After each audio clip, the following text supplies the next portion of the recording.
Specific plan and purpose for every life. ప్రతి ఒక్కరి వ్యక్తి జీవితంలో దేవునికి ఒక ప్రత్యేకమైన ప్రణాళిక ఉద్దేశం కలిగి ఉంది. లైక్ అక్ష జీవితంలో కూడా దేవుడు ఒక ప్రత్యేకమైన ప్రణాళిక ఉద్దేశాన్ని కలిగి ఉన్నాడు.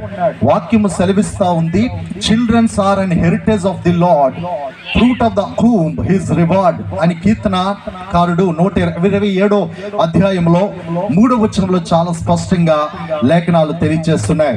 ఎందుకు గర్భఫలము దేవుడిచ్చు బహుమానం అంటే, ఈ ప్రపంచంలో ఎంత ధనవంతులైనా ఉన్నతమైన వారైనా ఏ బహుమతి అయినా ఏ గిఫ్ట్ అయినా నీకు ఇవ్వగలరు, కానీ ఈ యొక్క గర్భఫలం అనేది మాత్రం fruit of the whom only his reward అని ఉంది. ఆయన మాత్రమే, దేవుడు మాత్రమే ఇవ్వగలిగిన అమూల్యమైన బహుమతి అని లేఖనాలు సెలవిస్తున్నాయి.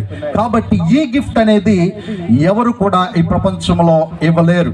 మనందరికీ తెలుసు, ఆది కాండములో చూస్తే రాహేలు అసూయతో తన అక్క లేయా మీద ఏడుస్తూ ఉంది. ఎందుకు అంటే, లేయాను దేవుడు దీవించి గర్భఫలం ఇస్తూ ఆ యొక్క కుటుంబాన్ని అభివృద్ధి చేస్తూ ప్రాస్పర్ చేస్తూ ఉంటే ఈమె చూడలేక అసూయతో రగిలిపోయి తన అక్క లేయా మీద అసూయతో ఏడుస్తూ ఉండేది. ఆమెకి ఒక్కసారి చివరికి చాలా ఫ్రస్ట్రేట్ అయింది. చాలా ఫ్రస్ట్రేషన్ లోకి వెళ్ళిపోయి డిప్రెషన్ లోకి వెళ్ళిపోయి ఆమె నేరుగా యాకోబుని అడిగింది, ఏమని, నాకు గర్భఫలం ఇవ్వు అంటే. యాకోబు చాలా సీరియస్ అయ్యాడండి. ఎందుకో తెలుసా, గర్భఫలం ఇవ్వటానికి నేనేమైనా దేవుని స్థానంలో ఉన్నానా అని. దేవునికి స్తోత్రం. ఎందుకు అని అంటే, జాగ్రత్తగా గమనిద్దాం, లేఖనాలు సెలవిస్తున్నాయి, గర్భఫలము దేవుడిచ్చు బహుమానం.